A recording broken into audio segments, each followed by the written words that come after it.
Rojbaş, hevanlo hêvîdar mutevbaşin niha em biçin Amedê li wê derê Kongreya Dem Partî rêxistina Amedê pêktê keskîn bayêdir li ser sehneyê daxife em biçin wê derê ka çi dibêje ji Ajansa Mezopotamya ez ê hewl bidim weşana zindî bi we re parve bikim. Şik û guman ji vêya neke.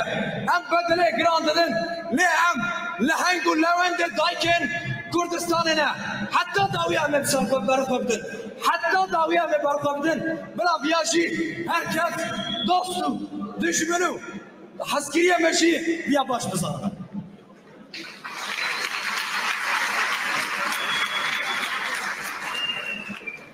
Li hemberî me li hemberî tevgera me li hemberî tekoşîna me siyasetekî polîtîkayên kirêj didine meşandin. Bi şerên taybet dixwazin yekîtiya me, tifaka me, hişmendiya pirdoziya me berçe bikin, lewaz bikin. Lê bila bizanin temelê vê azadiyê saxlem e. Bingeha vê azad tekoşînê saxlem e. Heta jinên gelên Kurd, heta dayikên ji Dilpola, hatta gelin Kurdên ya azadî xwaz yê xwedê qîret û birûmet hebe. Tu kesekî nikare berê xistinê bila bike. Bila viya jî baş bizanin.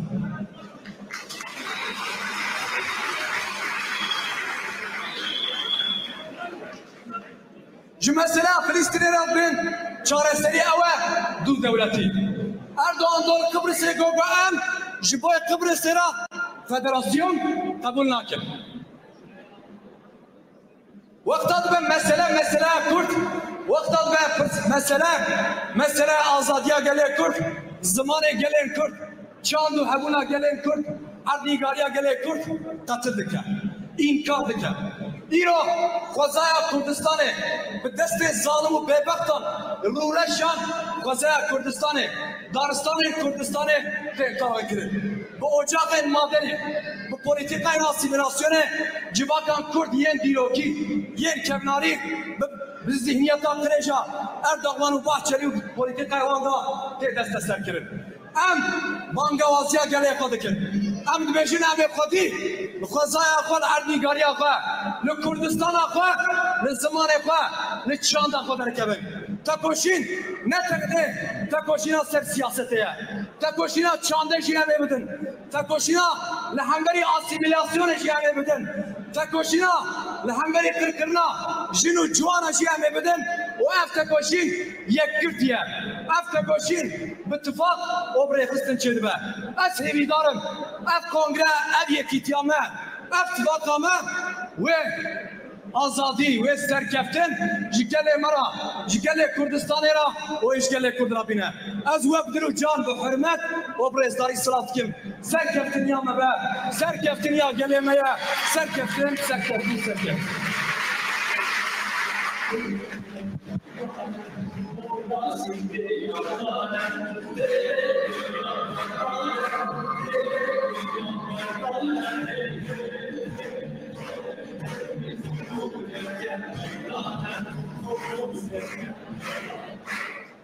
Yani bazı kişiler hakkında her sabah ki partiye ayrımında mutlulik ve keskin aynıdır.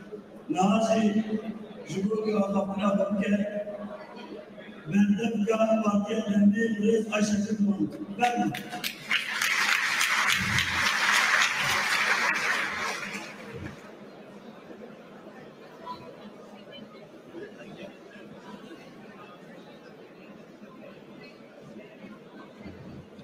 Bana mikrofon şöyle kullanılıyor mu? Rojbaş, dembaş, degim baş diye ve paraziteye ev mikrofon şöyle geliyor. Şöyle.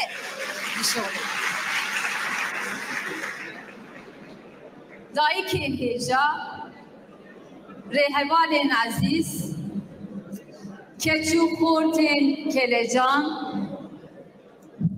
Kalin ezbejim vakit derveşa kişandi ye bisabr. Bun hammi khayratin ve khore khashiyani. Combien vaut votre voiture? Sur vendezvotrevoiture.fr, vous pouvez trouver facilement et rapidement en ligne. Saisissez simplement les détails de votre véhicule et recevez le prix de vente, pas juste une estimation. Et après une simple vérification dans une de nos agences, vous pouvez nous... Hesane. İşbo tikesine hesaniye. Nejbo me hesaniye.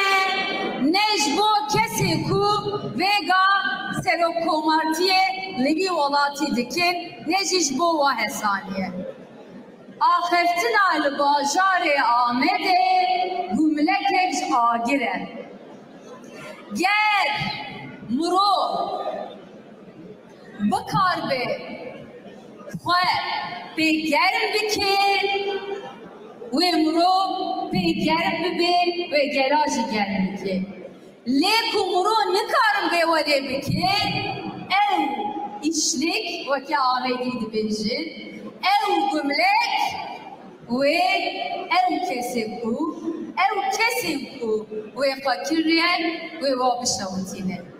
Eşçima vahadı bejim ezevekim le destura ve hebi heger bunji ve desturi bidin min ve kirnave eze Türkiye bikim. Çima eze Türkiye bikim? Gafkadi keskin başkan bu Kurdi berfure ahıbi. Kese navmede henjua kurmancı nizanın.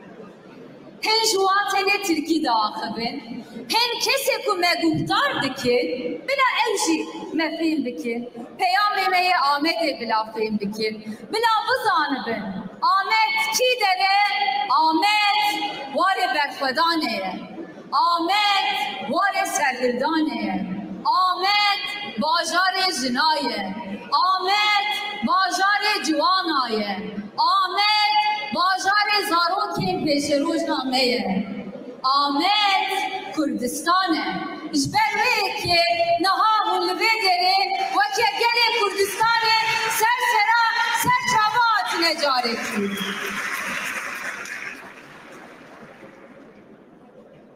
Mego Ahmet Kurdistan'e em bahsa dahvazen Kurdistan'e şirikin. Ger desturi daika hebe. Ger evre bidin mi? Ezep Türkiye berdevam kim? Le nebdile ve be ezedi sab kurbancı berdevam kim? Bun destur dedin daikno. Her evin mala ve ababi. Annelerden izin aldım. Sevgili arkadaşlar, partimizin değerli yöneticileri, sivil toplum kuruluşlarının temsilcileri, milletvekili arkadaşlarımız, değerli annelerimiz bana yol verdiler. Sevgili kadınlar ve gençler, sevgili gazeteci meslektaşlarım, sizler de hoş geldiniz. Hepinizi DEM Parti adına sevgi ve saygıyla selamlıyorum. Ben bu mikrofondan biraz eko sesi duyuyorum. Size de geliyor mu? Geliyorsa değiştireyim mikrofonu. Geliyor. Peki. Şimdi nasıl? İyi mi? Tamam. Pekala olsun. Şimdi biraz önce söylediklerimi önce bir Türkçe'ye çevireyim. Burada anlamayanlar, kurmancı anlamayanlar ve bizi dinleyip merak edenler için Türkçe'ye de çevirmek istiyorum. Dedim ki Ahmet'te konuşmak hiç kimse için kolay değildir. Ne biz siyasetçiler için kolay bir şey, ne iktidar partisine mensup olanlar için kolay bir şey, ne bugün ülkeyi yönetenler için kolay bir şey, bizzat Cumhurbaşkanı için de, ne de muhalefet partileri için Ahmet'te konuşmak kolay bir şeydir. Ahmet'te konuşmak adeta ateşten bir gömlek giymek gibidir. Peki neden ateşten bir gömlek giymek gibidir Ahmet'te konuşmak? Çünkü Ahmet tarihiyle, direnişiyle ki bugün bu salonda gördüğümüz tüm sloganlar bu direnişin bir parçası olarak tekrar bize hem tarihin hem bugünü hatırlatıyor hem de yarın yapılması ve yapılmaması gerekenleri. Eğer bu gömleği böyle bir sorumluluk gibi kabul edip onunla ısınmak ve ısıtmak istersek ısınırız ve ısıtırız. Yalnız bu gömleğin ateşini yanlış harlarsa o gömlek hepimizi yakar. Bakın nasıl yaktı. Birlikte hatırlayalım. Bu ülkede kaç başbakan Kürt meselesinin çözümü Diyarbakır'dan geçer dedi. Bu ülkede kaç muhalefet partisinin genel başkanı, lideri gelip demokrasinin yolu Diyarbakır'dan geçer dedi. İsimlerini hatırlıyor musunuz sevgili Diyarbakırlılar? Ahmet Halk'ı hatırlıyor mu bunların isimlerini? Hatırlamıyor. Ama yaptıklarını hatırlıyorsunuz değil mi? Ne yaptılar? Bunları söylediler. Onlarca yıldır söylüyorlar. Geldiler, gittiler. Her zaman Diyarbakır'a adres gösterdiler. Biz yaparız, biz çözeriz dediler. En iyi biz biliriz dediler. En çok biz size kardeşiz dediler. En çok biz sizin dilinizi savunuruz dediler. Dediler. Bu listeyi uzatabiliriz. Bazılarının isimlerini dahi hatırlamıyoruz. Ne oldu? Sandığa gömdünüz. Kim gömdü? Siz gömdünüz. Nazik davranıyorum. Aslında siyasetin çöp sepetine gönderdiniz. Böyle demeyi tercih etmediğim için sandığa gömdünüz diyorum. Ama esasında siyasetin çöp sepetine gönderdiniz hepsini. Şimdi Cumhurbaşkanı Erdoğan da buraya geldi. Defalarca en görkemlisinden en az görkemlisine kadar Diyarbakır'ın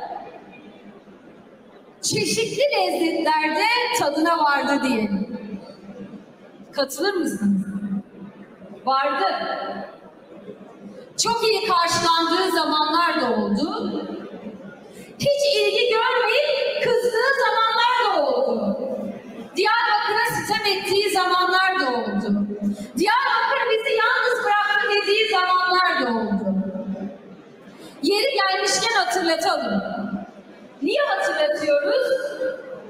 Çünkü Cumhurbaşkanı Erdoğan diyor ki bir yumuşama dönemi başlatmak istiyorum. Belli ki Kürtleri muaf tutuyor bu yumuşama döneminden. Çünkü biz Kürtler yumuşama görmüyoruz. Eğer biz Kürtler için bir yumuşama emaresi olsaydı, bugün Diyarbakır İl Kongresi'nin sağındaki pankartta zindan direnişleri selamlanmazdı. Oradan çıkanlar karşılanırdı. Oradan çıkmalarını sağlayan güç selamlanırdı, o mücadele selamlanırdı, tecrit hatırlatılmazdı. Sayın Öcalan'a dönüp tecrit için boykotta olan tutuklu anneleri burada elleri yüreklerinde acaba ne olacak diye beklemezlerdi. İnsanlar 40 dereceyi aşkın sıcakta Hakkari'de, Diyarbakır'da, Cizre'de, Batman'da, Mardin'de belediyeler önünde kayyum nöbeti tutmak zorunda kalmazlardı. Demek ki normalleşme bir diğer adıyla bazılarını iktidarın istediği sınırlar içerisinde muhalefete zorlamak. Bugüne kadar ortaya çıkan sonuca bakınca ne yazık ki bunu görüyoruz. Bizim gündemimiz sağımızda zindan, tecrit, solumuzda kayyum. Karşımızda kadınlar, gençler, geleceğimizi nasıl koruyacağımız, bizim gündemimiz bunlar. Diyarbakır'ın gündemi bunlar. O yüzden İç politikada, dış politikada normalleşme arayanlara buradan hep birlikte seslenelim. Bize bu normalizasyonun sinyallerini gösterin. Yeni hesaplar yapmayın. Yaptığınız hesaplar tarih de buna şahittir ki Kürtlerin varlık mücadelelerine çarpar, bumerang olur, geri döner ve size Türkiye'nin yakın siyaset tarihini hatırlatıyoruz. Buraya gelip konuştuklarının verdiği sorumluluklarını yerine getirmeyen siyasetçileri hatırlatıyoruz Sayın Cumhurbaşkanı. Diyarbakır'da konuşmak kolay değildir. Diyarbakır'a söz vermek kolay değildir. Eğer Diyarbakır'a bir söz verdiyseniz Diyarbakır o sözün mutlaka takipçisi olur, en demokratik biçimde de hesabını sorar. Diyarbakır bir direniş kentidir. Diyarbakır öyle itaat etmez, diz çökmez, boyun eğmez, taviz vermez.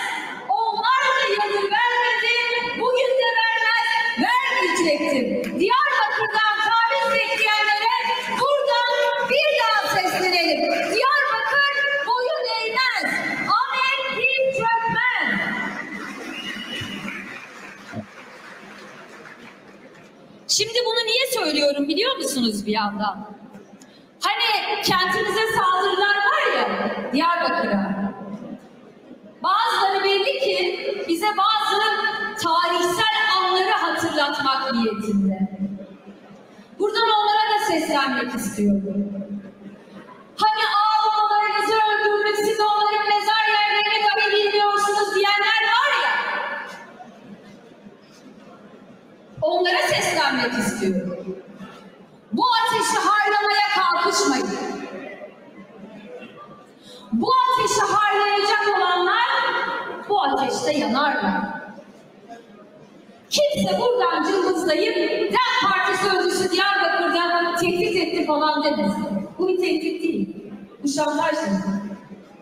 Bu çok açık bir tarihsel gerçek. Türkiye bugün yanıyor.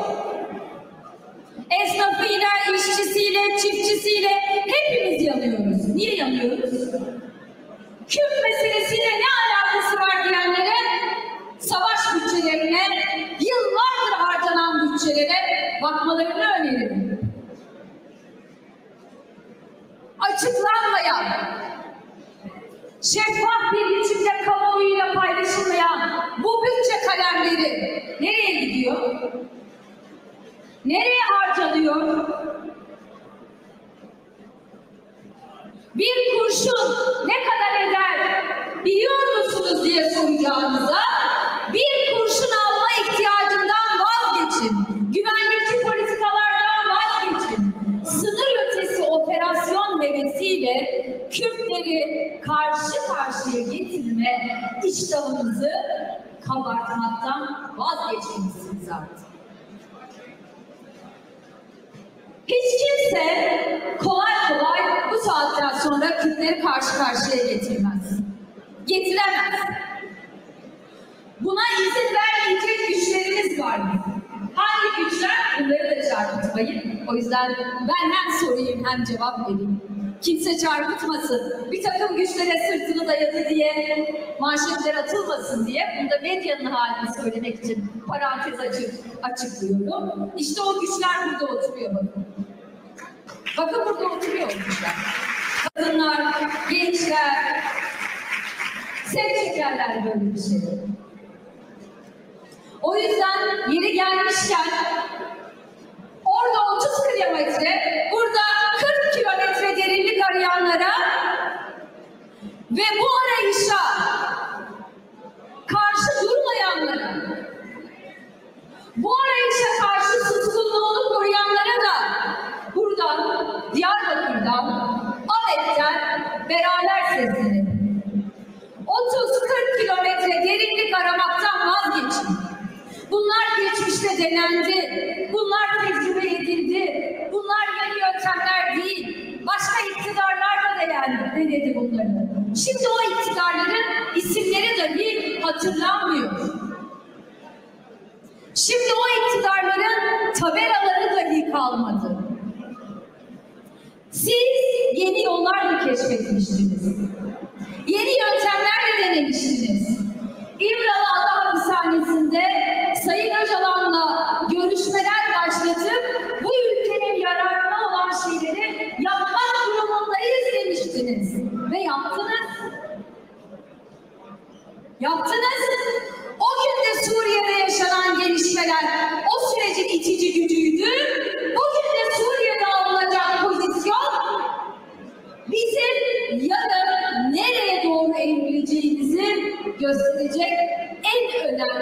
ipucu olacak.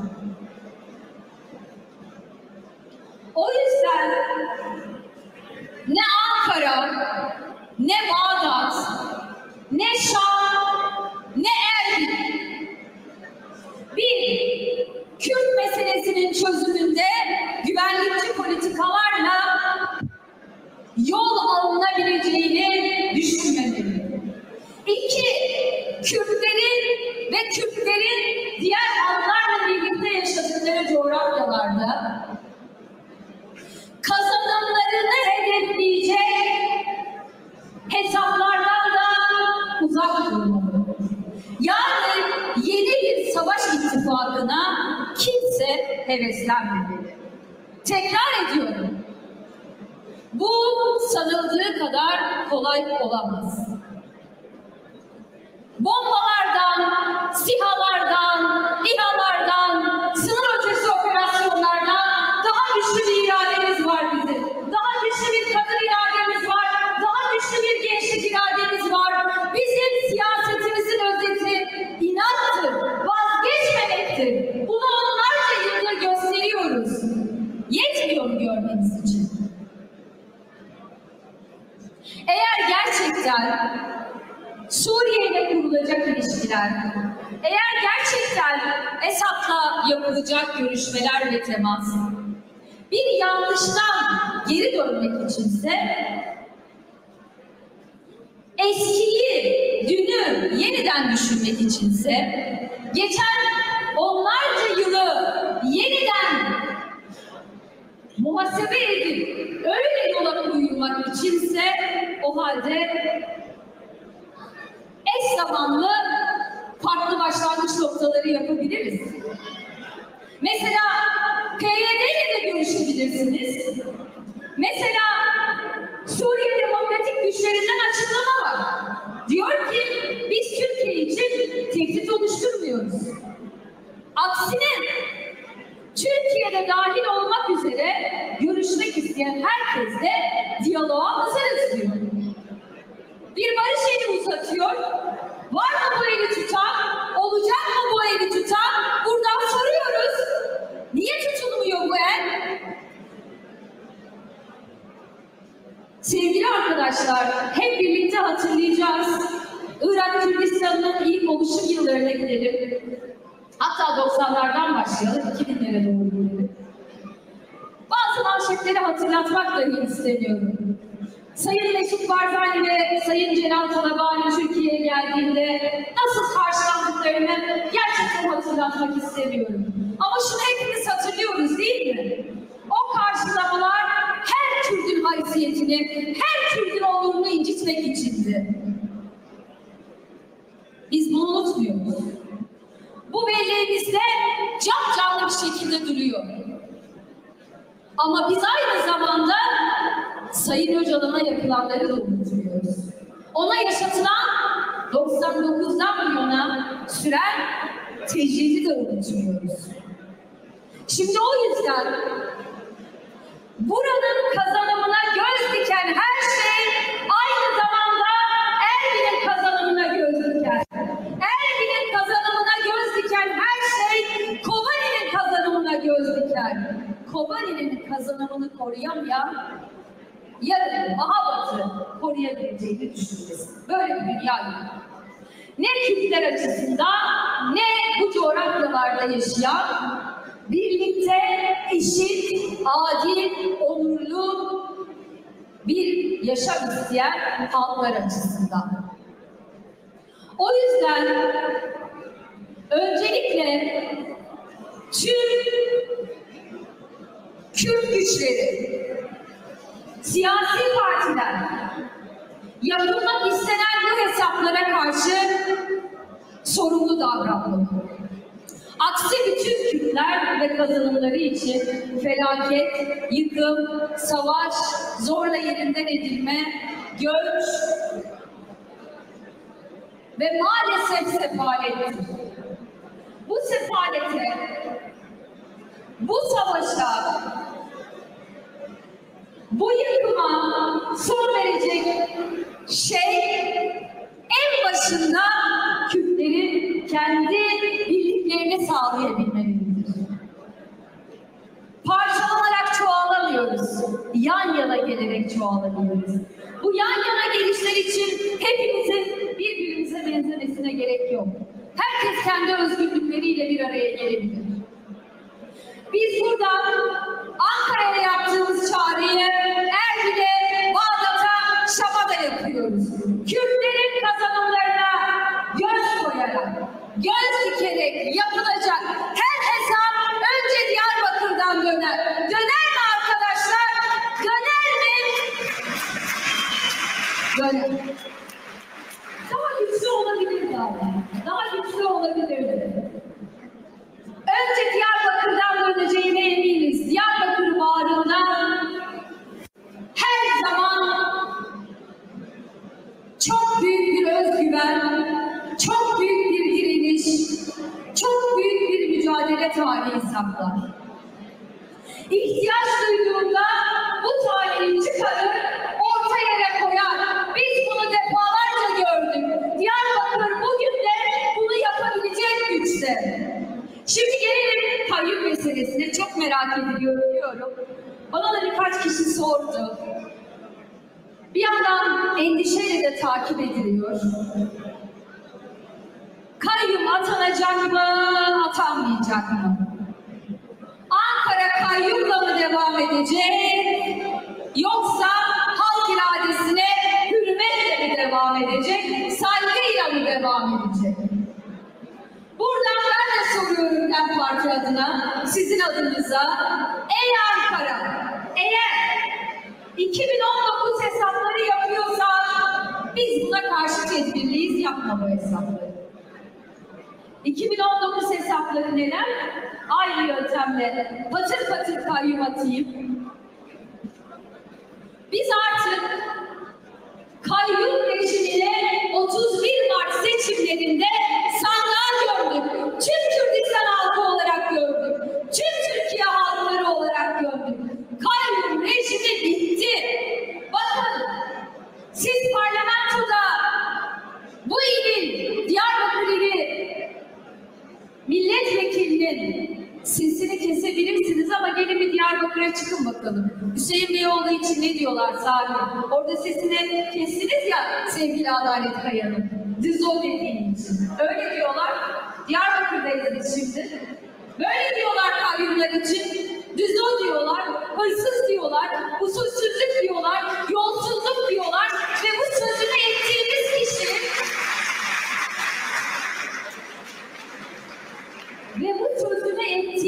kişi her sabah ne yazık ki çok kötü bir görüntüyle Cumhurbaşkanı Erdoğan'ın fotoğrafına bakarak işe başlıyor.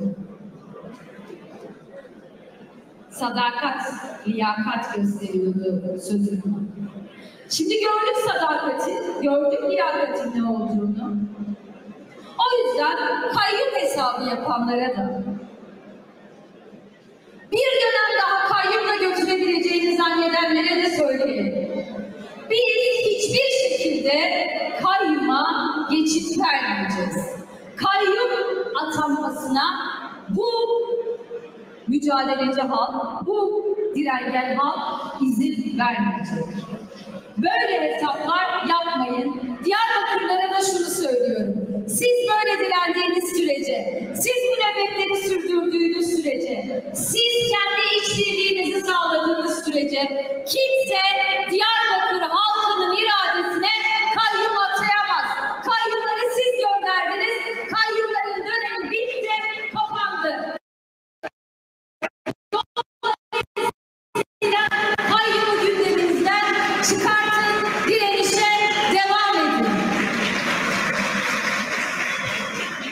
Sevgili arkadaşlar, hem hava sıcak, hem gündem sıcak, hem çok konu var biliyorum.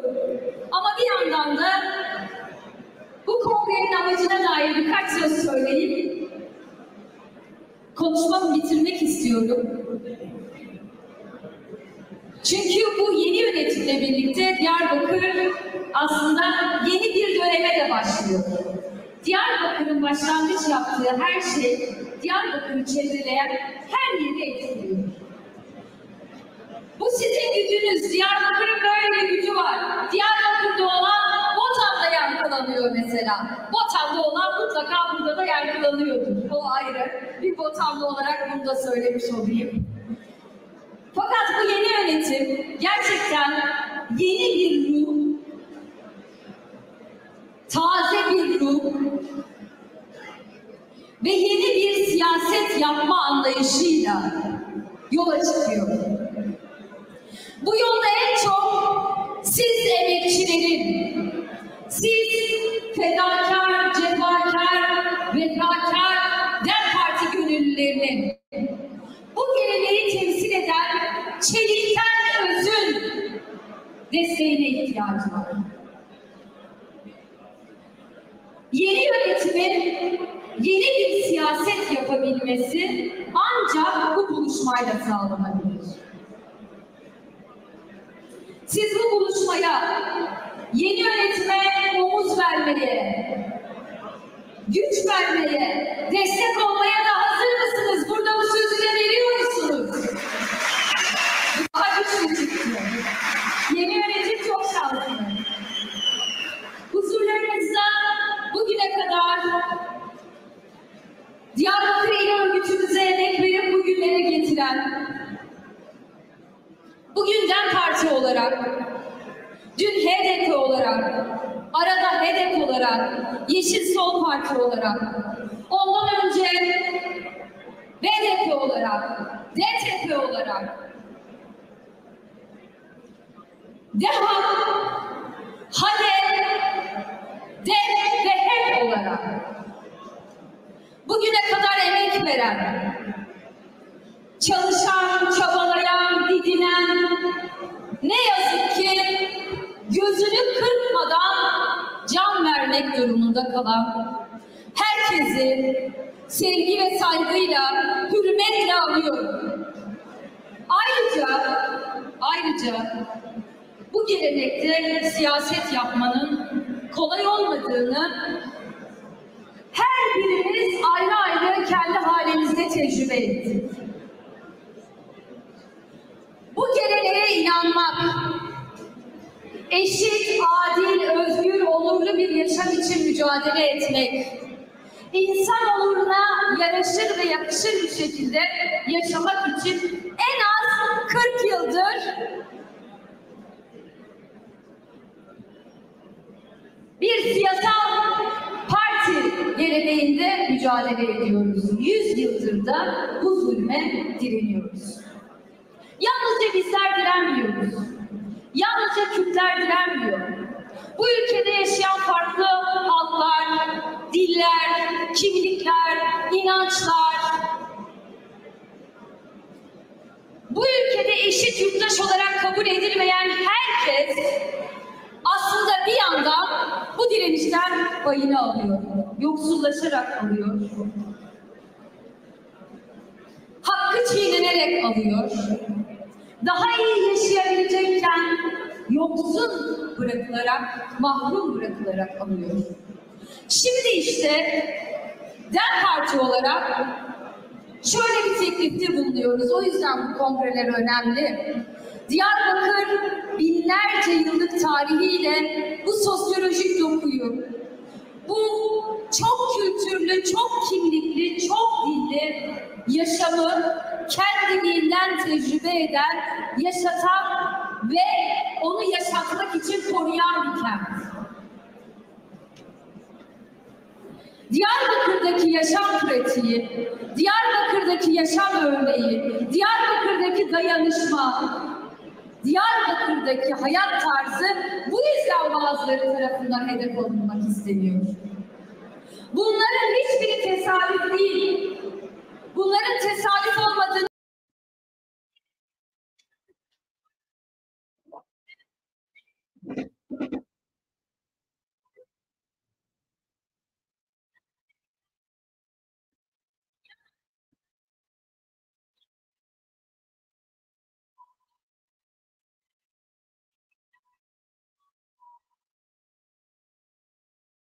ülke hayali bir sebepleniyor. O sebeple DEM Parti olarak birlikte yeni bir toplumsal sözleşme için, özgür yarınlar için daha örgütlü topluma ihtiyacımız olduğu gerçeğiyle bu kongreden sonra oluşacak yeni yönetime daha güçlü sahip çıkmamız gerektiğini hatırlatıyor. Bugüne getirenlere tekrar emekleri için teşekkür ediyorum ve yeni yönetime şimdiden başarılar diliyorum. Sizler de sağ olun, var olun, carekti, umbukhiratin, sersera, sercamaatin, kedave, madave sahbe.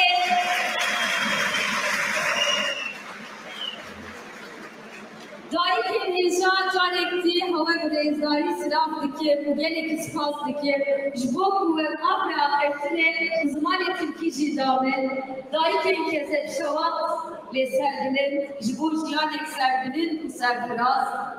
Em hemî minnettarê wene, em hemî minnettarê ketkarê vê tekoşînê ku me anîne heta îro û temînata pêşeroja me ne. Carek dîvê ez ve silah dikim û sersera ser çava hatine bir basî xatirê ew e serketin bilala me hemîya vê xatirê ew e.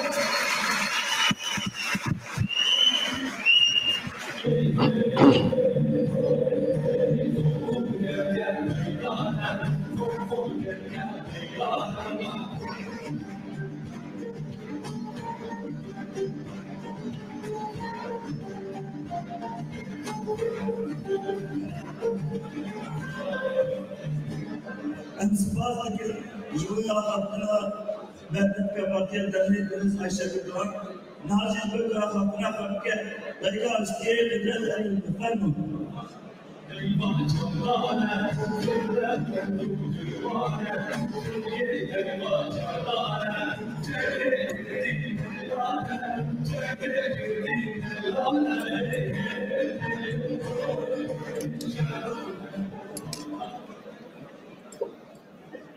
Sarida, sanale da ke ashti aji kalse kelime bilmizman. Saroku ve böyle çizmana işte. Az bu şeylerden divane o saroku ve böyle tamam mevara kemedim zeratın sarasa tamam.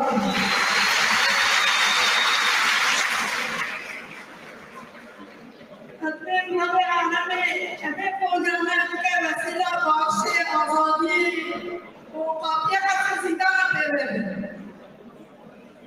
وبيقول ديالي اليوم كشرك الزيدان رغبتنا مسألة الصلاة والنبي تاكي عشان حتى وين الزوار تجي بالبلانة وبيرون تكين وإن شاء الله نبكي نعمل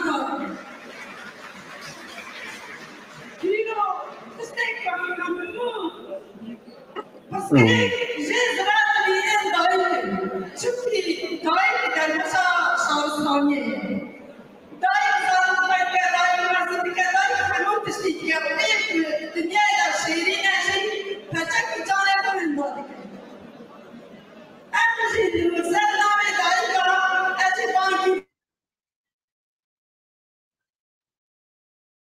Hakikaten hayfe denge kongrede zede kalite tüne teknikevi başçine kirne par ekoye dengle heve digere wa xaftin nayne fem kirin insan dwestin miru ji gotarî kirine diweste Ayşegül Doğan xweş axivî qismeka xaftina xwe bi Kurdî kir qismeka xaftina xwe bi Tirkî yani behsa nixênetê wê yê Kurdan kir. Yani dibêje nehêsane mirov Kurd be li Amedê siyasetê bike, li Bakurê Kurdistanê siyasetê bike nehêsane. û behsa durûtiya siyasetmedarên Tirkan kir. Yani çawa ev sî çil salin tên Kurdistanê diçin, tonkî sozan didin, xwedî li sozê xwe dernakevin. Yekbîyek behs kir ji wan re. Yani bêje haya me ji durûtiya we heye. Îja niha Kongreya Rêxistina Amedê bawekî zindî dewam dike. Ez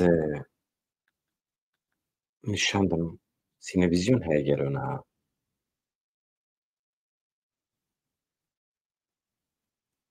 ez dengê wan vekim çi dibêjin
ez tew nizanim dengê me hatwe nehatwe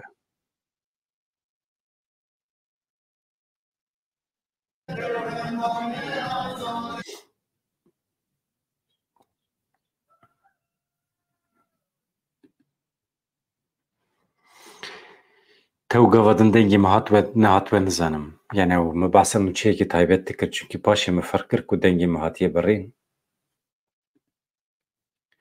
Nûçeya ku ez behs dikim ev e,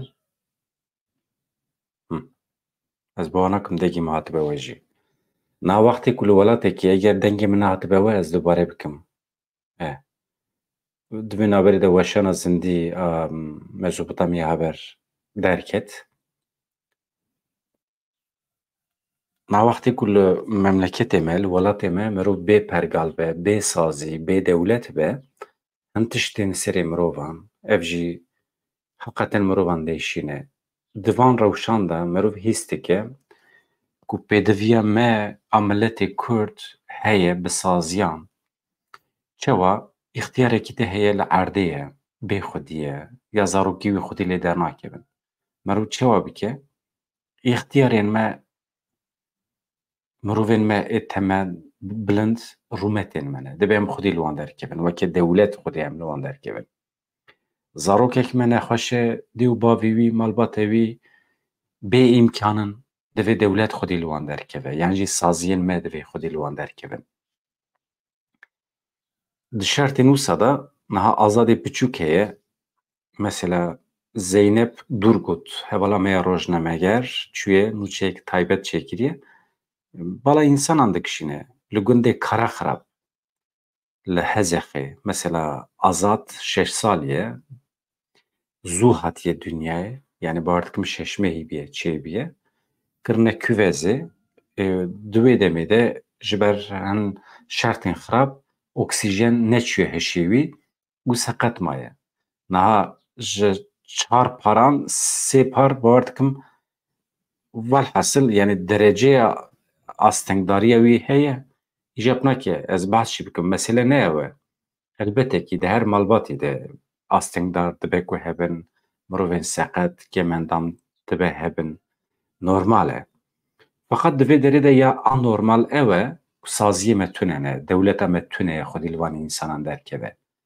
Yani ji ber ku ev însan rûmetê me ne. Mesela dedaş çûye elektrik qutkiriye li ser wê malbatê.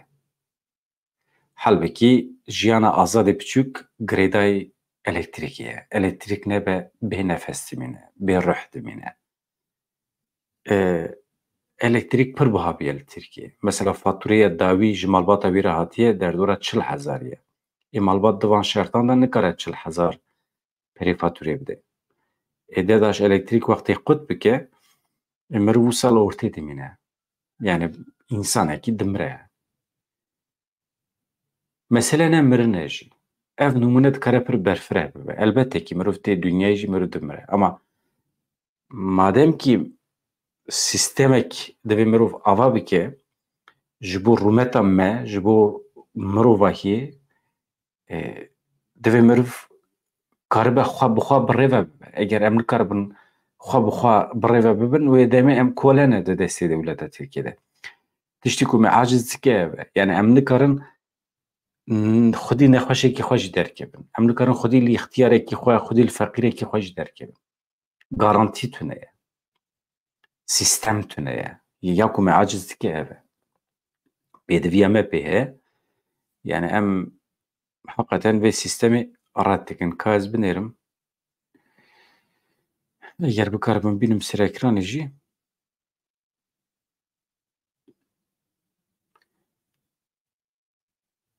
Ez behsa nexweşî nakim. Tabii ki herkes nexweş dikeve. Mesele mirov çawa dikare sistemek, pergalek ava bike ku bikaribe xwedî li van nexweşan derkeve. Mesele ew e.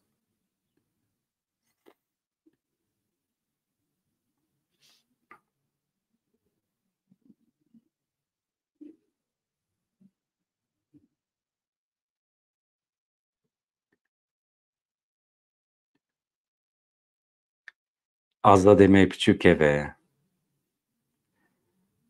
Erê. Ka ez binêrim Kongreya Duyemîn.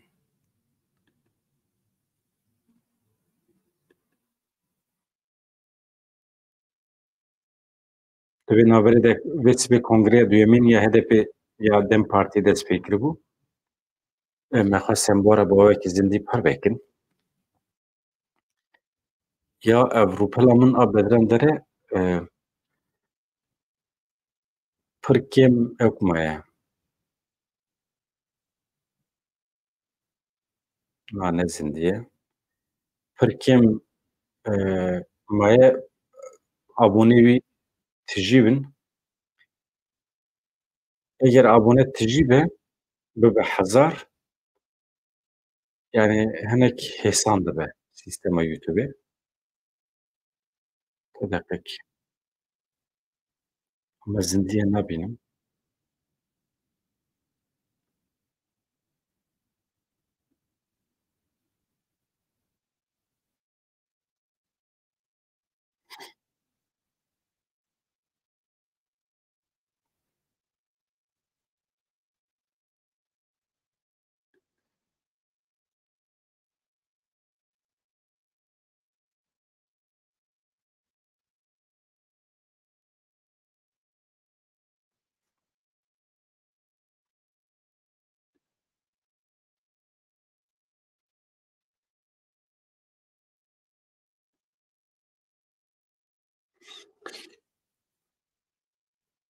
Ev çi nû çêk wisa ye ya?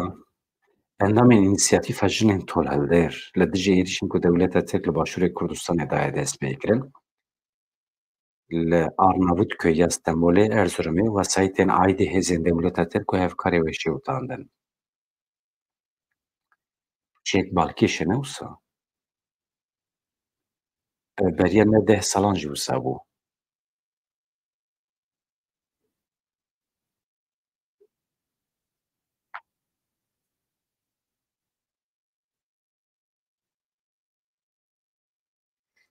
Ya rojnamevanê me yê girtî Silêman Ehmed 271 rojên girtiye çima naye berdan, ew jî mirov şaştimîne.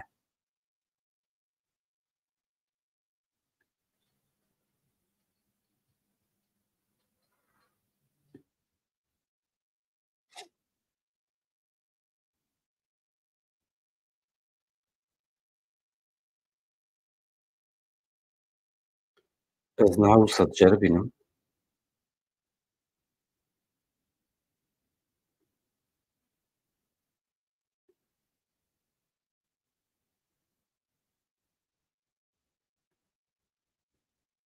Mesela ku em bi hev re rojnamevan Silêman Ehmed bixwînin,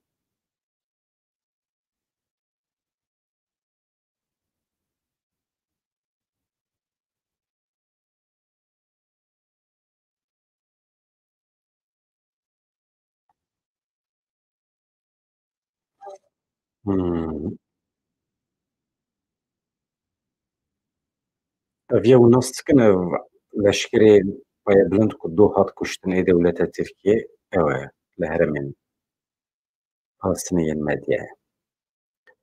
Edîtörê beşa erebî ya Ajansa Rojnûsê Silêman Ehmed roja yekê Cotmeha 2023 ji bo serdanê çûbû cev malbata xwe ya li taxa Şêx Mexsûd ya Helebê.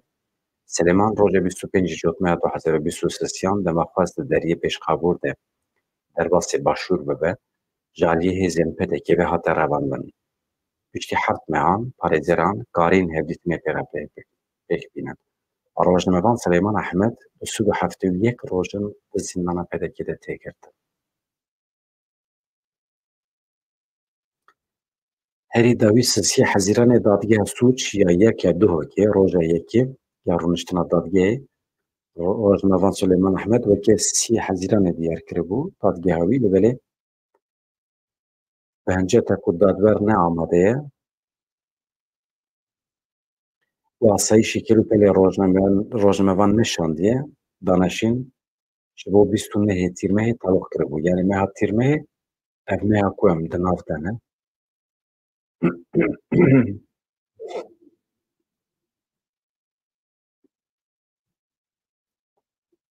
Dadê xetirê we silav. Ez ê êvarê didem TV de weşana zindî çê bikim. Ka çawa çê dibe.